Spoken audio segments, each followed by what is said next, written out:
بعد ما خرج مسلم من نيسابور اتجه لبغداد.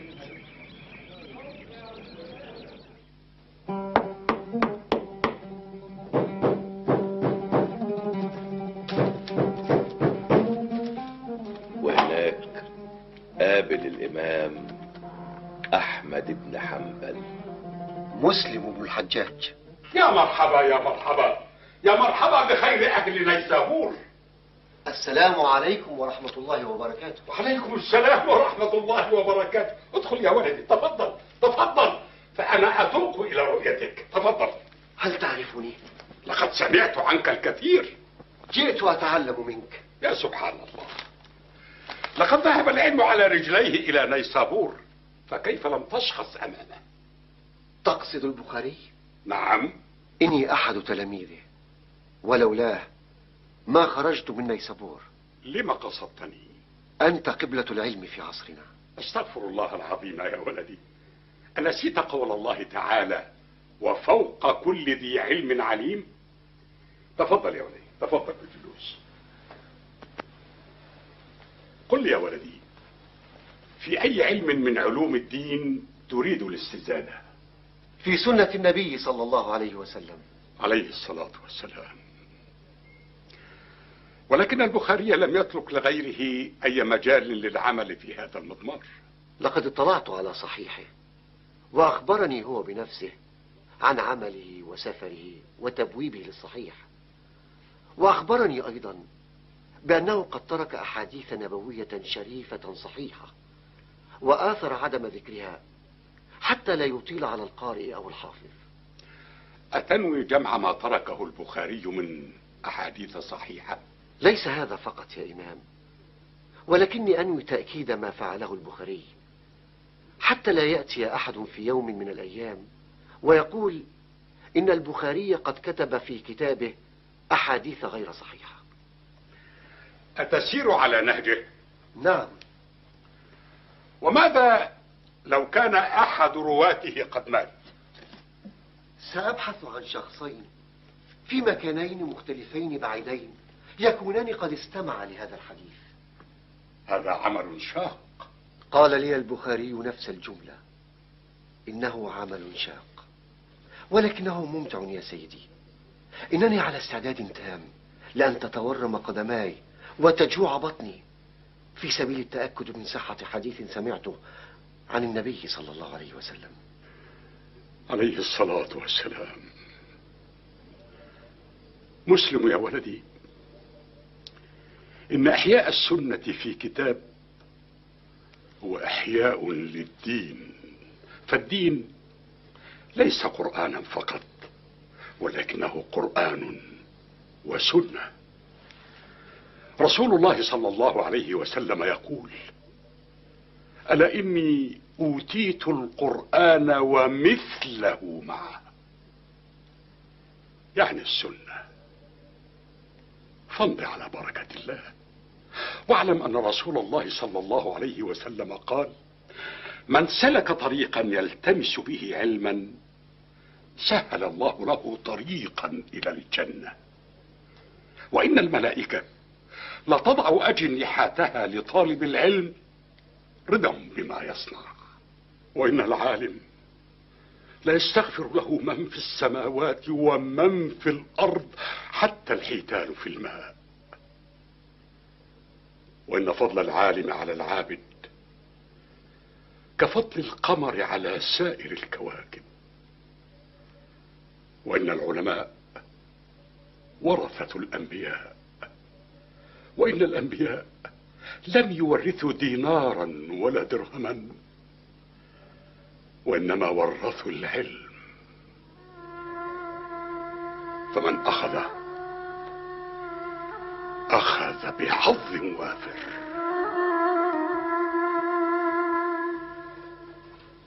بما تنصحني يا إمام؟ كان البخاري إذا هم بكتابة حديث كان يصلي لله ركعتين، فافعل مثله. إن الصلاة تقرب العبد من ربه وتطهر قلبه وتنقي نفسه.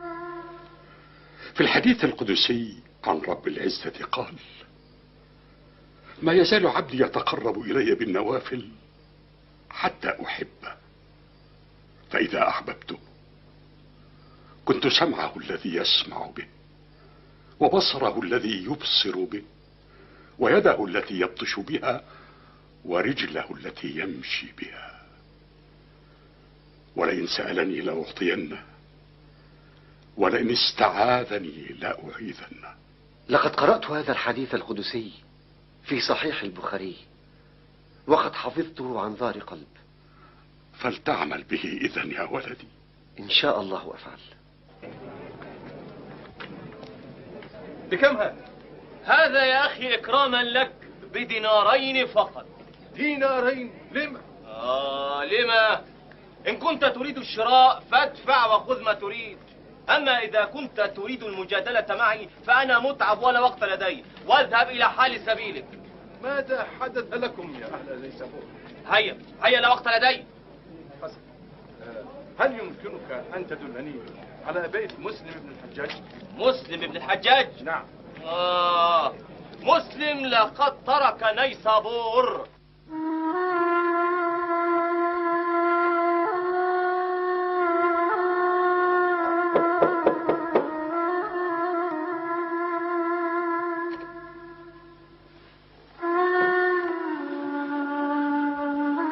عرفت مكانه؟ لا يا سيدي. لا حول ولا قوة إلا بالله. لا حول ولا قوة إلا بالله. لقد باع بيته ودكانه وترك نيسابور. أنا المسؤول عن هذا. وأنا أيضا كان يجب علي أن أمنعك. لما تركتني أفعل ذلك؟ لماذا لم تمنعني؟ لماذا لم تقل للوالي إن محمد بن يحيى الذهلي كان يغار من البخاري، وإنه طرد مسلما من مجلسه بسبب ذهابه الدائم للبخاري؟ لماذا لم تقل للوالي إن الذهلي بشر وإن الغيرة قد أعمت؟ الأرض تهتز. إنها زلزلة. الأرض تهتز. اطفك يا رب. اللهم ارحمك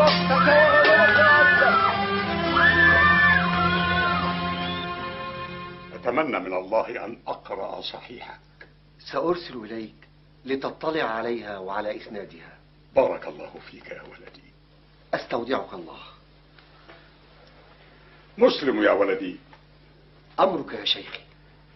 لو كان بإمكانك أن تراجع البخاري أيضا فلترسل إليه. إن شاء الله أفعل. السلام عليكم ورحمة الله. وعليكم السلام ورحمة الله وبركاته. وفقك الله يا ولدي إلى طريق النور. ما أظن أن هذه الزلزلة قد حدثت إلا لحزن أرض نيسابور على سفر مسلم بن الحجاج.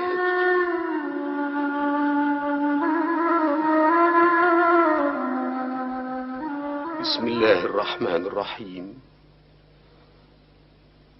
ظهر الفساد في البر والبحر بما كسبت أيدي الناس ليذيقهم بعض الذي عملوا لعلهم يرجعون. صدق الله العظيم. أيها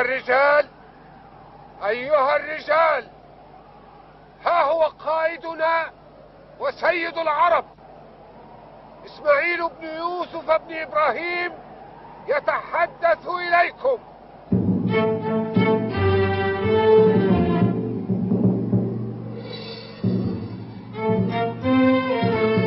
أيها الرجال، لقد حانت الفرصة لكي نفرض الولاء على أهل الحجاز، فلقد ذهب الحجاج إلى مكة، وعند رجوعهم سيفاجؤون بأننا على قارعة كل طريق، وسيكتشفون أنهم قد حوصروا، ولا بد أن هذا الحصار سيجعل أهل الحجاز يعلنون الولاء لنا، وستتبعهم بقية الأمصار حتى تسقط بغداد، ويعلن الخليفة المستعين بالله سقوط العباسيين إلى الأبد، وليصبح أنا خليفة المسلمين.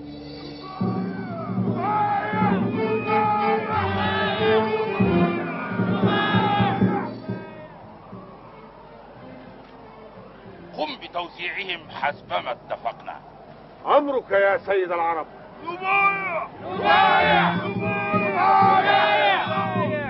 هيا هيا تقدموا.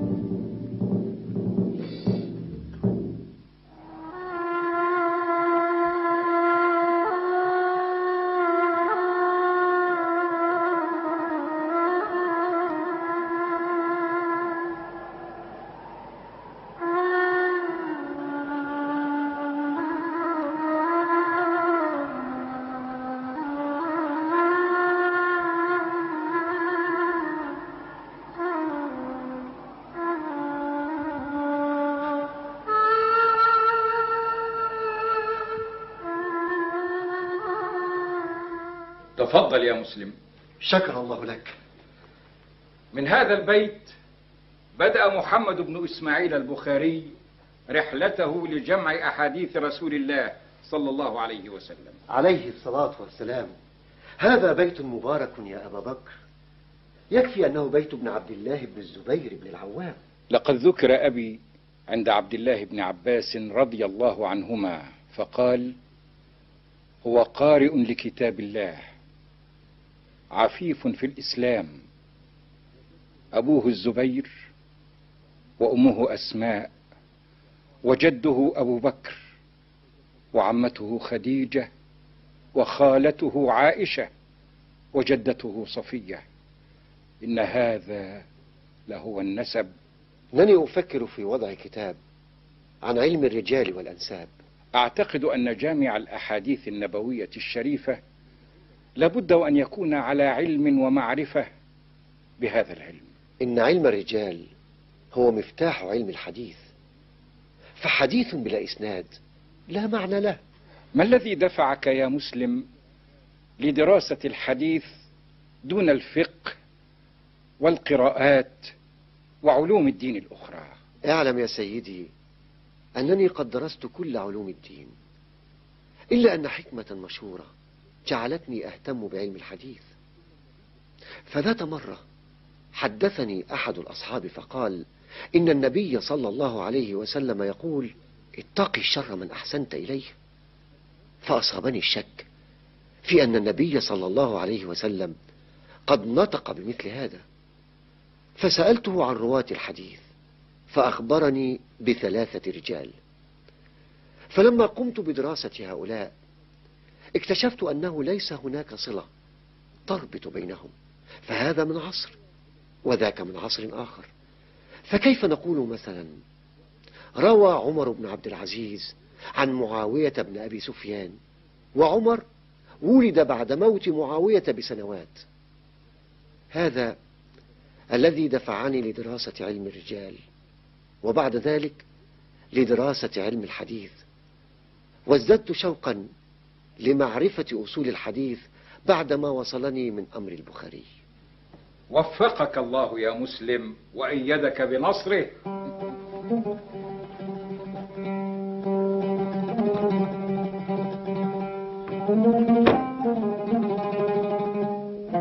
تفضل يا مسلم.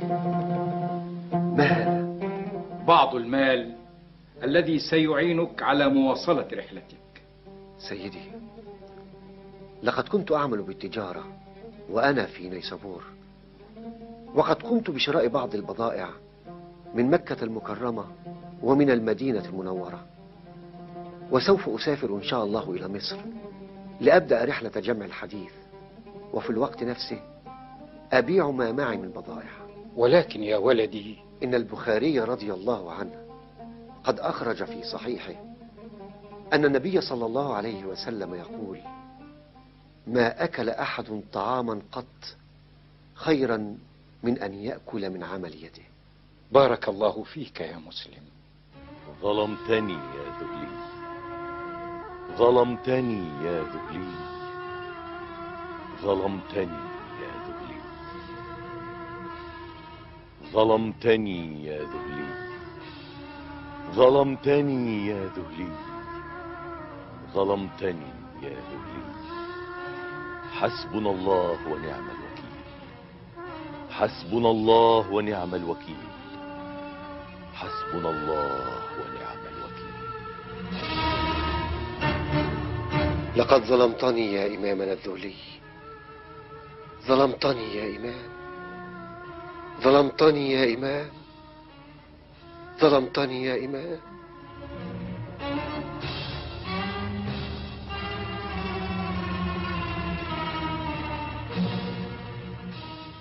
والآن حان وقت الرحيل. إلى أين العزم إن شاء الله؟ مصر. إنك تحاكي البخاري في رحلته.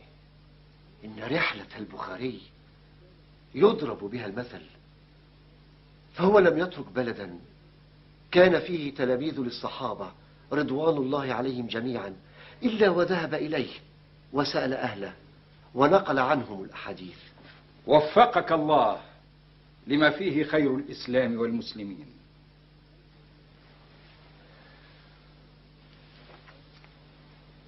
أرجو أن تقبل مني هذا الكتاب.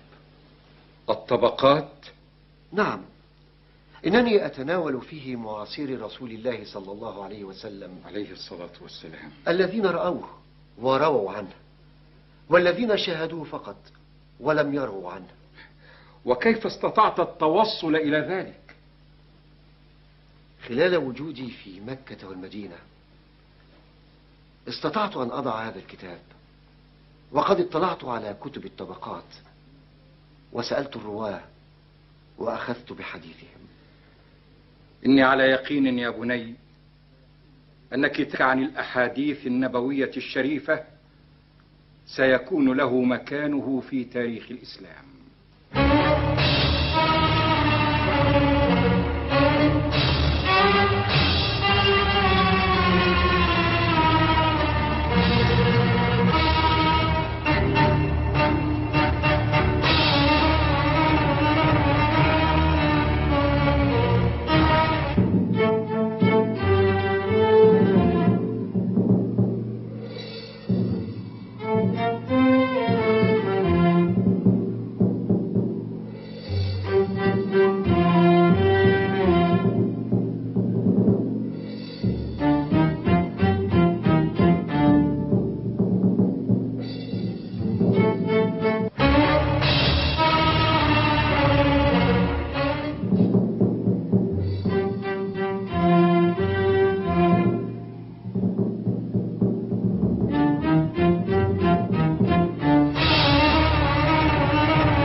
ماذا هناك؟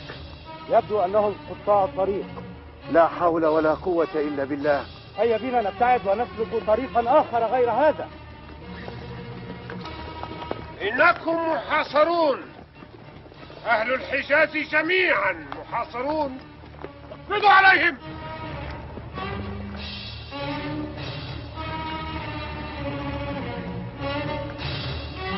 لا مفر.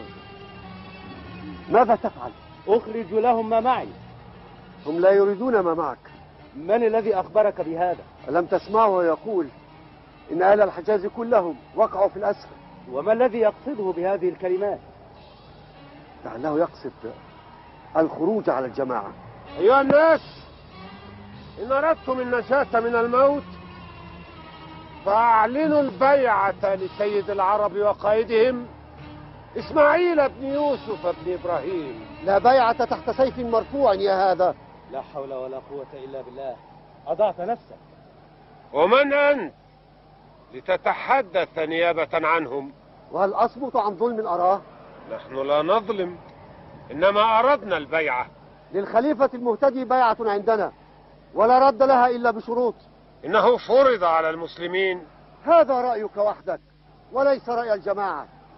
وإن كنت أنت إسماعيل بن يوسف فيجب أن تعلم أن رسول الله صلى الله عليه وسلم عليه الصلاة والسلام قال لعبد الرحمن بن سمرة: لا تسأل الإمارة، فإنك إن أوتيتها عن مسألة وكلت إليها، وإن أوتيتها من غير مسألة أعنت عليها. أنت كثير الكلام والجدال، فاتقي شر هذا الخنجر. يا رجل، إن رسول الله صلى الله عليه وسلم يقول: المسلم من سلم المسلمون من لسانه ويده.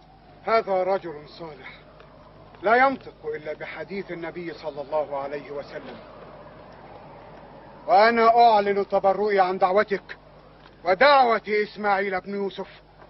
اقتلوه! لو اقترب أحدكم خطوة واحدة سيقتل قائدكم مرد.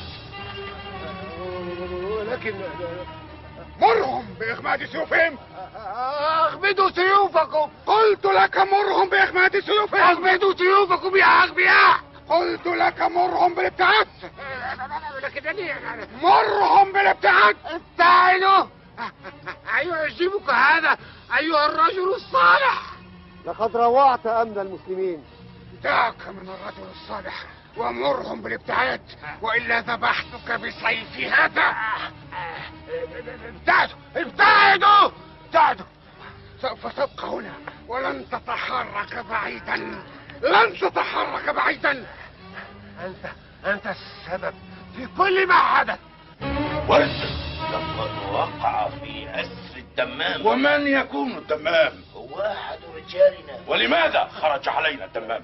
الرجل الصالح الذي كان في قافلة الحجاج. رجل صالح؟ نعم، رجل لا يتحدث إلا بأحاديث النبي صلى الله عليه وسلم. هو الذي أفسد علينا رجلنا؟ نعم يا سيدي. اقتلوا هذا الرجل. ها؟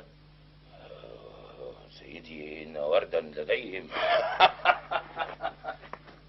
أنسيت أننا نحاصر الحجاز من كل الطرق؟ إن وردا سيعود، والدمام سيعود إلينا طالبا الرحمة، وسأقتله بخنجري هذا. اذهبوا إلى أماكنكم ثانية وانتظروا ما يحدث، فإن غدا لناظره قريب.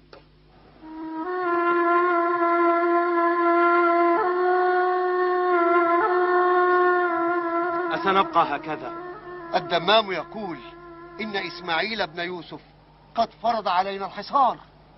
فك قيودي ودعني أذهب إليه لأناقشه في الأمر. بل سأذهب أنا إليه. لا، سيقتلك أو يتخذك أسيرا حتى نرسل إليه وردا.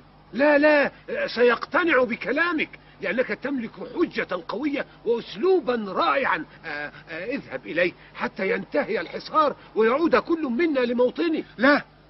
لا تفعل هذا يا مسلم، إنه يريد أن يوقع بك في الفخ. تبقى معنا، علمنا من أمور ديننا ما استطعت. وهؤلاء سيأتي إسماعيل بنفسه لفك أسر ورد. لا أظن إسماعيل سيفعل ذلك. قد يأتي بجيش كبير فيهجم علينا ويقتلنا جميعا. هو لا يستطيع، لأن وردا في يدنا، ومعنى اقترابه أن يقتل ورد. اجلس يا مسلم. كيف تطالبني بالجلوس وهؤلاء سيبيتون ليلتهم في العراء، وخلال يومين سينفد الطعام الذي يملكونه؟ لا تكن عجولا يا مسلم، ودعني أسألك سؤالا عن رجل أسود كلما التقيت به كل صباح أحسست بأن النحس سيطاردني طوال اليوم. يا أخي، إن النبي صلى الله عليه وسلم يقول: لا عدوى ولا طيرة، ويعجبني الفأل. قالوا: وما الفأل؟ قال صلى الله عليه وسلم: كلمة طيبة. إن ذلك الشؤم يرجع لعراف قابلته منذ سنين في البادية، وأخبرني بأن قتلي سيكون على يد رجل أسود. ألم تسمع بأن النبي صلى الله عليه وسلم قال: من أتى عرافا فسأله عن شيء فصدقه لم تقبل له صلاة 40 يوما؟ لكن ذلك العراف لا يكذب. لا حول ولا قوة إلا بالله. يا أخي، لقد سأل الرسول صلى الله عليه وسلم أناس عن الكهان فقال: ليسوا بشيء. فقالوا: يا رسول الله، إنهم يحدثوننا أحيانا بشيء فيكون حقا. فقال صلى الله عليه وسلم: تلك الكلمة من الحق يخطفها الجني فيقرأها في أذن وليه فيخلطون معها 100 كذبة. عجبا لك أيها الرجل الصالح، أتحفظ كل هذه الأحاديث؟ وما لي لا أحفظها وهي ديني. ألن تذهب لإسماعيل؟ اسكت أنت وإلا قتلتك. إذا قتلتني سينتهي الأمر وسيهجم عليكم إسماعيل ورجاله، وهذا الرجل الطيب سيقتل معكم. هل ترضى أن يقتل هذا الرجل؟ أنا لا يرضيني أن يذهب بقدميه إلى الهلاك. ليس هلاكا يا دمام، إنما هو منع الظلم. ألا تخاف الموت؟ نعم، فلقد ذهبت على انتظاره في سبيل الله في أي لحظة. لماذا؟ لأن النبي صلى الله عليه وسلم يقول: الدنيا سجن المؤمن وجنة الكافر، وأنا أريد الخروج من هذا السجن. وكان صلى الله عليه وسلم يقول أيضا: كن في الدنيا كأنك غريب أو عابر سبيل. وكان ابن عمر رضي الله عنهما يقول: إذا أمسيت فلا تنتظر الصباح، وإذا أصبحت فلا تنتظر المساء. إنك ولا ريب تحفظ آلاف الأشعار. لقد اجتمع في قلبي كل أحاديث النبي صلى الله عليه وسلم، فكيف تجتمع مع الشعر؟ أنت أيضا تستمتع بذاكرة حادة. سألت ربي أن ينفع المسلمين بها، فوجدت نفسي أحفظ سنة النبي صلى الله عليه وسلم عليه الصلاة والسلام. عليه الصلاة والسلام. قل لي، كيف الوصول إلى إسماعيل؟ لن تذهب، ستبقى معنا. وأين هم الآن حجاج بيت الله؟ حاصرهم إسماعيل يا مولاي. لا، لن يحدث هذا في عهدي أبدا. لن تراق دماء الحجاج العزل بسبب شهوة مجنون. إن جنودنا يقفون على مقربة من رجاله وينتظرون إشارة منك للهجوم عليهم. إذن أعدوا لي تخطة الحرب وبينوا لي عليها أماكن هؤلاء المناوئين. أمرك يا أمير المؤمنين.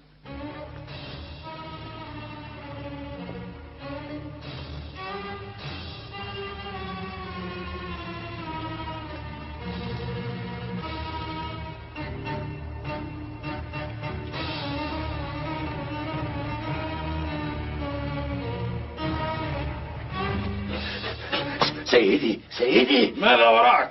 إن جنود أمير المؤمنين على مقربة منا. أخطأت يا هذا، فليس للمؤمنين أمير غيري. سيدي إنهم يا سيدي. ألم تكن على علم بمقربة جنوده منا؟ سيدي إنهم يملكون السلاح والعدة. ولكنهم لا يحاصرون الحجاج. ها؟ أتظن أنهم لن يقتربوا منا؟ نعم، نحن لا نستطيع الاقتراب منهم، ولكننا إذا تحركنا من القطاع الأوسط عرضنا أنفسنا للحصار أيها الوزير.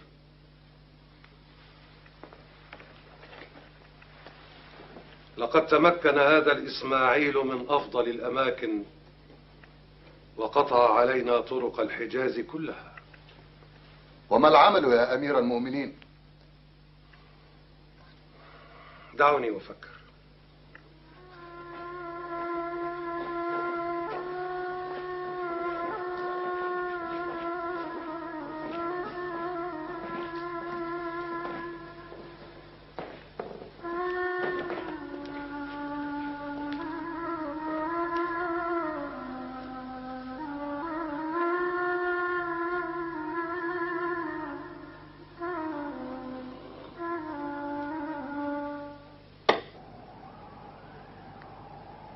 الله أكبر.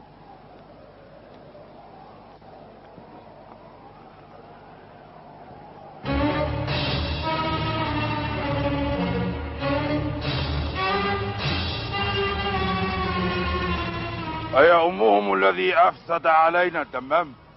نعم يا سيدي. أعطيني رمحك. الرمح لن يصيبه من هذا المكان، لابد من الاقتراب.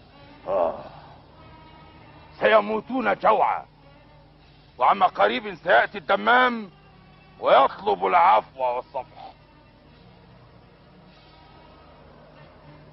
هيا بنا نعود مرة أخرى، فأنا أشعر بألم في رأسي. ألم؟ هل أصابك الدوار من هذا المرتفع؟ نعم، فأنا منذ زمن بعيد لم أصعد لجبل كهذا. هيا بنا، هيا.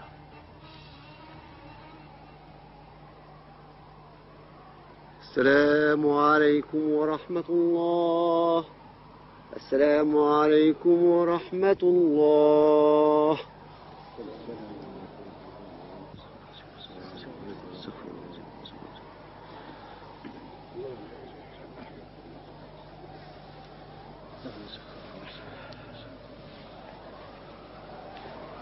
تقبل الله منا ومنكم إن شاء الله.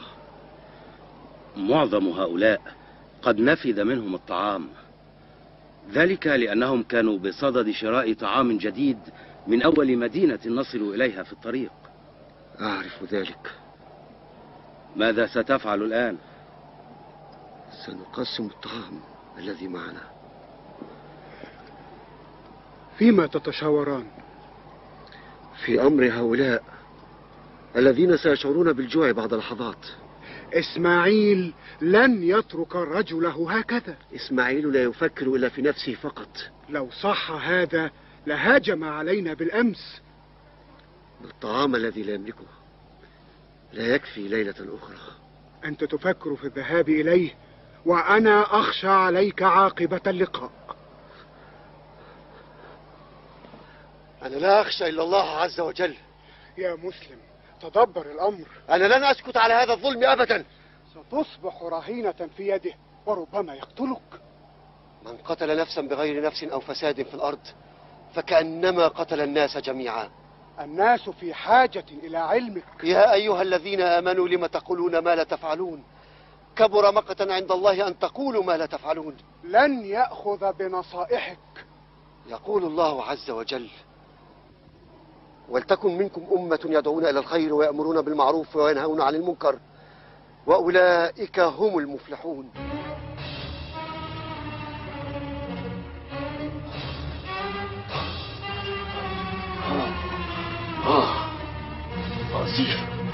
رأسي سينفجر. الذي أصابني. صب الماء على رأسي، صب الماء، صب الماء على رأسي. صب. أمرك يا سيدي، أمرك. اذهب إلى البئر واملأ الإناء ثانية.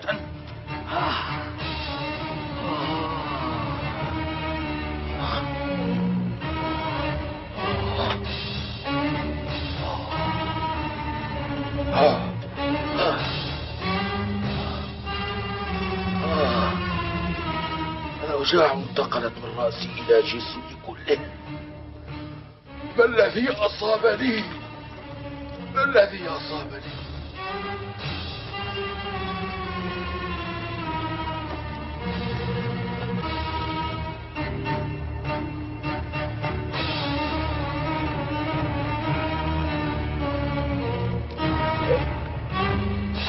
هذا أجن هذا الرجل. أيها الرجال، اقبضوا على هذا الرجل القادم نحونا.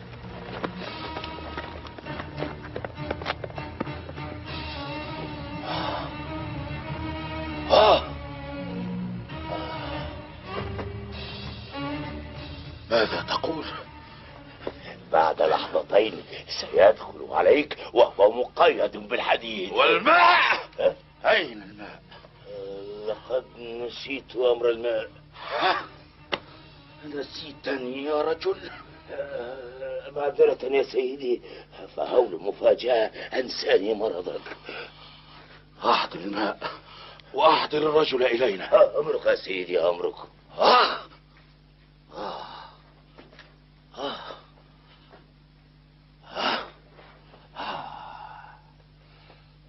ما الذي أصابني؟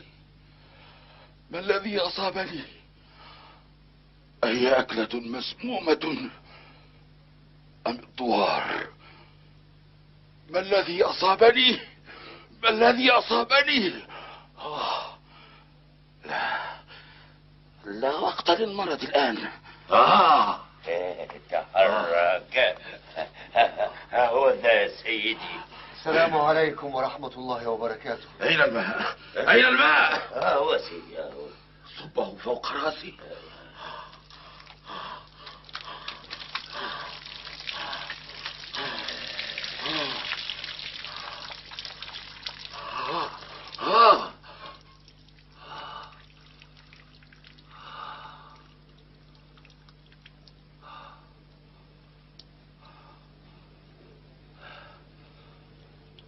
لماذا أتيت إلينا يا رجل؟ جئت أنصرك. أنت تنصرني أنا؟ نعم. وكيف هذا؟ رسول الله صلى الله عليه وسلم قال: انصر أخاك ظالما أو مظلوما. فقال رجل: يا رسول الله، أنصره إذا كان مظلوما، أرأيت إن كان ظالما فكيف أنصره؟ قال صلى الله عليه وسلم: تحجزه أو تمنعه من الظلم، فإن ذلك نصره. أنا الظالم إذن. أما علمت أن النبي صلى الله عليه وسلم يقول: كل المسلم على المسلم حرام، عرضه وماله ودمه؟ أجئت تعظني؟ قلت لك جئت أنصرك. ظالما أم مظلوما؟ أنت أعلم بحال نفسك. أنا أعلم أن حصار الحجاج فيه إثم، ولكن الحرب خدعة. أية حرب تلك؟ أية حرب؟ حربك ضد المسلمين؟ أنسيت قول النبي صلى الله عليه وسلم: إن دماءكم وأموالكم وأعراضكم عليكم حرام كحرمة يومكم هذا في بلدكم هذا في شهركم هذا، وستلقون ربكم فيسألكم عن أعمالكم، ألا فلا ترجعوا بعدي كفارا يضرب بعضكم رقاب بعض. كفى كفى. الرسول صلى الله عليه وسلم يقول: من اقتطع حق امرئ مسلم بيمينه فقد أوجب الله له النار وحرم عليه الجنة. فقال رجل: وإن كان شيئا يسيرا يا رسول الله؟ قال صلى الله عليه وسلم: وإن كان قضيبا من أراك. اذهب وأحضر الماء مرة أخرى، إن النيران المنبعثة من رأسي قد جففت الماء. أمرك يا سيدي، ولكن لا تخف علي منه، فهو لا يحمل سلاحا.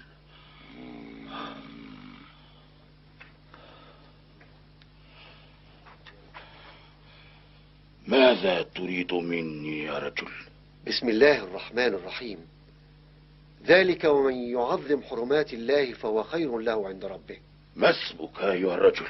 مسلم بن الحجاج. من أي البلاد أنت؟ نيسابور. إذن فعد إلى نيسابور، لقد خليت سبيلك.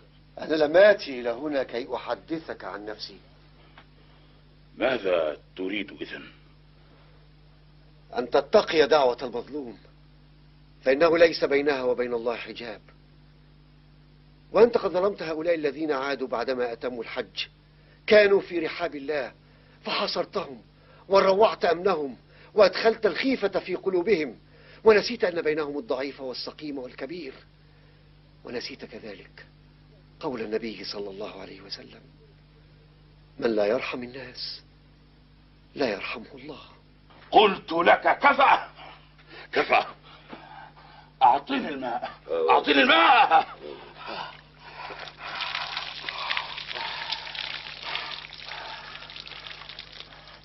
فلتخرجه من هنا. نقتله يا سيدي؟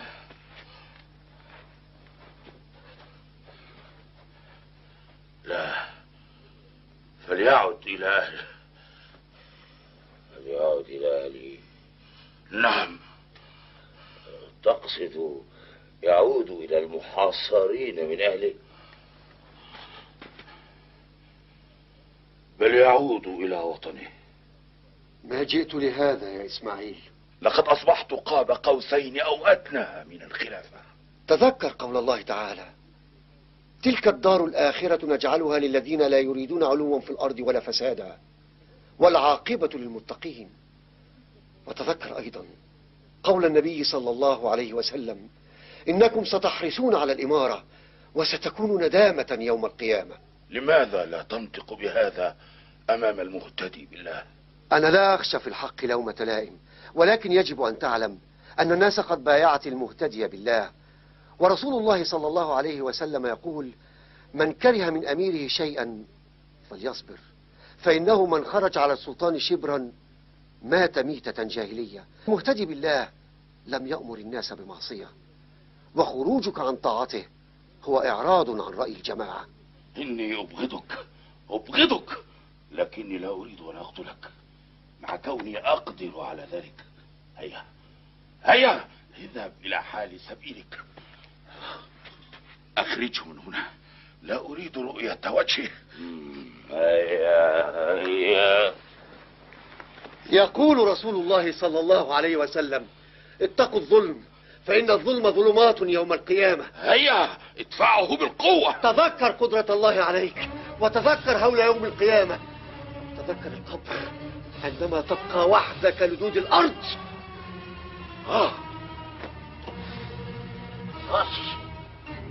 راسي. ماذا أصابني؟ ماذا أصابني؟ كانوا رجالا كالجبال وكلما هبت رياح الظلم يوما لا تميل. هبت رياح الظلم يوما لا تميل. فلهم عزائم لا تلين وإنما تشتد عزما لو أتاها المستحيل.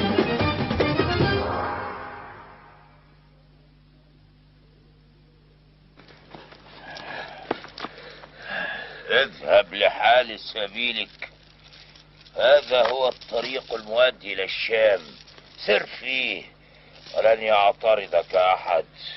بل سأعود إلى رفاق الرحلة. تعود إلى الحصار. ليس من شيمة المسلم أن يترك إخوانه وقت الشدة. عجبا لهذا الرجل.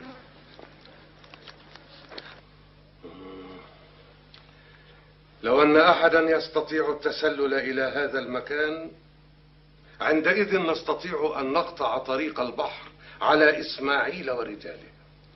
إذا علم بذلك فقد يقطع الطريق على الحجاج ويقتلهم. ليس إذن أمامنا غير الانتظار.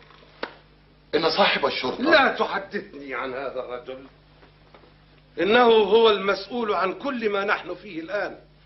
كان يجب عليه أن يؤمن طريق الحجاج، لكنه تقاعس عن أداء واجبه فأوقع الحجاج في يد ابن يوسف. إنه على استعداد للذهاب إلى هناك ومناقشة ابن يوسف. لا لا لا لا لا لا, لا نقاش مع مارق خرج علينا وأراد أن يفرق الجماعة.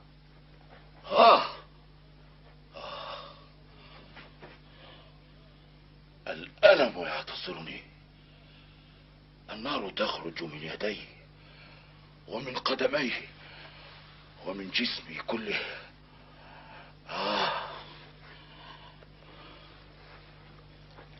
انظر إلى اللهيب الذي يخرج من فمي.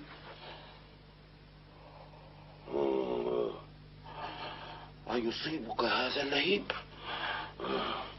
لابد من إحضار طبيب يا سيدي. كيف يمكننا إحضار طبيب ونحن على هذه الحالة؟ ومن من الأطباء سيأتي لنصرتنا؟ الماء هو سيدي. ضعه على رأسي بل على جسمي كله.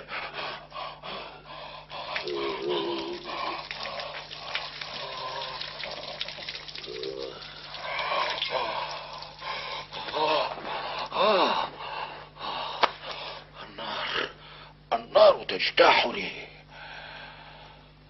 عندما كان الرجل هنا كانت النار هادئة، وعندما غادر المكان اشتعلت النيران في جسمي. نرسل من يلحق بي يا سيدي.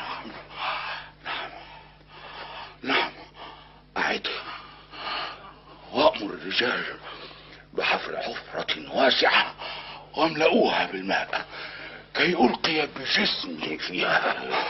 أمرك يا سيدي، أمرك.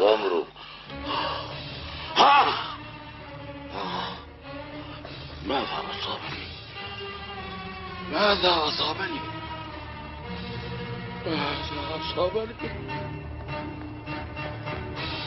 يا رجل، أنت رجل، انتظر، إن سيدي إسماعيل يريدك لأمر مهم.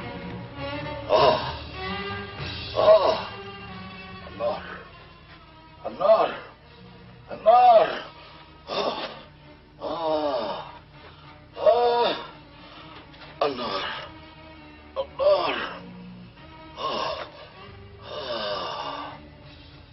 أهي الحمى أم الطاعون؟ ربما يكون الطاعون، فلقد طمعت بالأمس في ثمرة أكلت نصفها الفئران.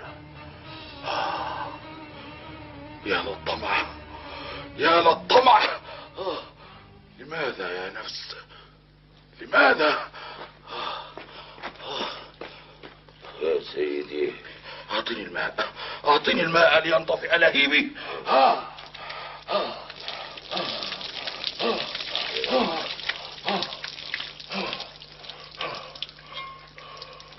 سيدي، ها هو الرجل قد عاد.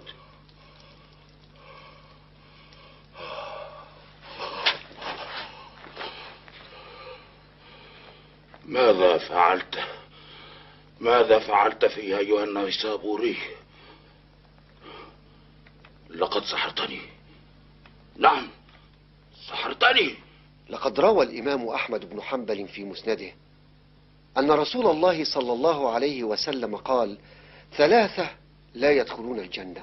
اقرأ كتاب الله ترق جنانه وتنى العظيم